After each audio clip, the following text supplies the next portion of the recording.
Nama Valentinus Reza, presenter berita Metro TV baru-baru ini menjadi viral di media sosial karena gaya penyampaian berita yang jenaka dan penuh canda.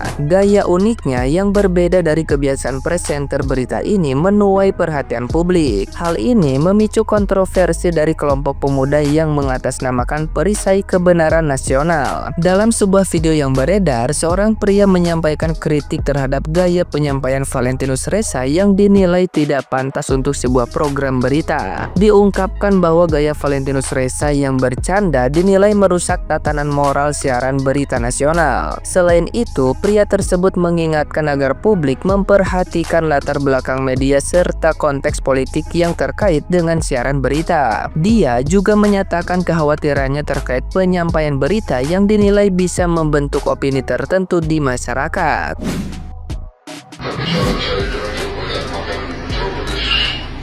Kalau ada cabai mahal, jangan makan yang pedas. Salahnya sangat menarik ya. Jadi nanti kalau harga rumah mahal, jangan beli rumah. Kalau sekolah mahal, ya jangan sekolah. Kalau rakyat protes, jangan ikutin.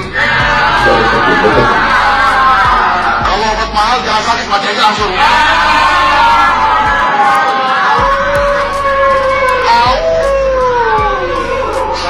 Kita hidup dengan solusi jangan ini, jangan itu, udah kayak ATS-an tapi ngatur-ngatur.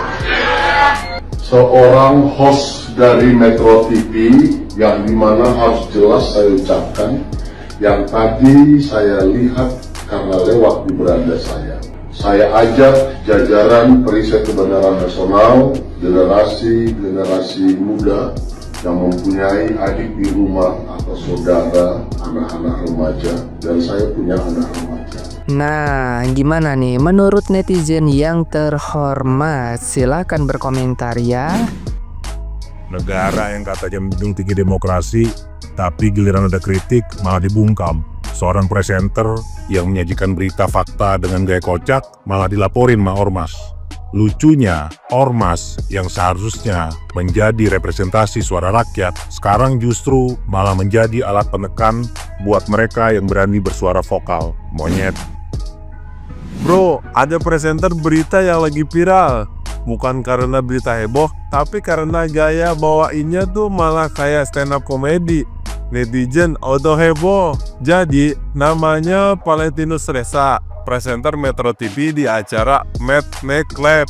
Gaya bawain beritanya tuh santai, kadang ngegas, dan kadang ada unsur komedinya. Dia viral pas ngomong soal dugaan perselingkuhan seorang mantan pejabat, tapi pakai kalimat luar manis dalamnya palsu. Netizen langsung terbelah, ada yang ngakak, ada yang bilang nggak sopan buat berita. Tapi menurut lo, berita boleh dibawain santai kayak gini atau harus tetap formal guys? Komen di bawah guys. Ada yang lucu lagi, host Metro TV disomasi sama gerakan pemuda. Ya walaupun yang ngomong mukanya yang nggak muda, ya tapi tetap aja itu gerakan pemuda. Nah ini karena gaya pembawaannya host Metro TV yang satir dan kata mereka ya bertentangan sama jurnalistik. Jadi yang nggak sesuai fakta lah dan gampang menggiring opini masyarakat gitu. Ya mohon maaf nih Pak, sebagai seorang konten kreator yang sering bikin konten satir juga dalam mengkritik pemerintah, ya gue kesindir juga. Lagian kan nggak ada masalah kita bikin konten satir asalkan bener poinnya. Lagian kalau misalnya kita terlalu belak-belakan, takutnya kena pasal. Kan banyak banget pasal karet. Lagian ngapain sih bikin-bikin somasi kayak begini? Terlalu ngide gitu loh. Ya sorry to say, caper. Lagi viral nih, lembaga hukum lagi mensomasi pas Metro TV. Kan Metro TV tuh keren banget tuh ya. Ya kan membawa acara presenternya, ngocehnya pas-pas banget gitu, sesuai dengan hati rakyat. Dia memusuhin ya. Lu pengen ngetop kali ya? Ya ilah, kalau pengen ngetop, yang rajin main TikTok, yang rajin main YouTube, yang rajin main IG, pakai promo biar terkenal cepet. Biar viewernya banyak. Apakah para pemuda Indonesia merasa terwakili? Karena definisi pemuda itu umur maksimal sampai 24 tahun. Lah kalau ini sama bapak-bapak, apakah mereka benar-benar merasa terwakili? Mungkin mereka sewaan, buzzer. Definisi pemuda itu kurang lebih antara 15 sampai 24 tahun. Lah ini mah udah kolot semua. Itu menurut data PBB dan WHO. Dan saya meyakini para pemuda di Indonesia itu tidak merasa terwakili. Ingat, pemuda maksimal 24 tahun. Kalau udah di atas segitu, nama organisasinya diganti aja jadi bapak-bapak. Bisa aja misalkan di Jokes of Bapak-bapak Community. Pusing. Jadi aku baru aja lihat beranda TikTok nih ya. Terus ada host pembawa berita di Metro TV ya, yang pembawaannya asik ya, asik, enak didengar, enak dilihat, diminta berhenti ya, harus diberhentikan seperti itu. Jadi gimana menurut kita ya? Aku bingung sekarang, semua nggak boleh, ini itu nggak boleh. Coba kalian pikir ya, host pembawa berita Metro TV yang saya rasa Metro TV itu menyiarkan berita akurat ya, karena dengan jurnalis profesional begitu ya. Terus dia menayangkan berita mungkin dengan gaya bicara dia ya, banyak candaan komedi ya, seperti stand up komedi. Ada tuh yang host katanya di Metro TV seperti itu ya. Jadi aku aja yang jarang lihat berita di Metro TV ya, jadi seneng banget lihat berita Metro TV gara-gara host pembawa beritanya ceria ya, asik, enak didengar, enak dilihat. Kenapa harus diberhentikan? Menurut kalian gimana nih? Ada apa sebenarnya ini? Emang pemerintah itu mau dikritik dengan cara apa sih?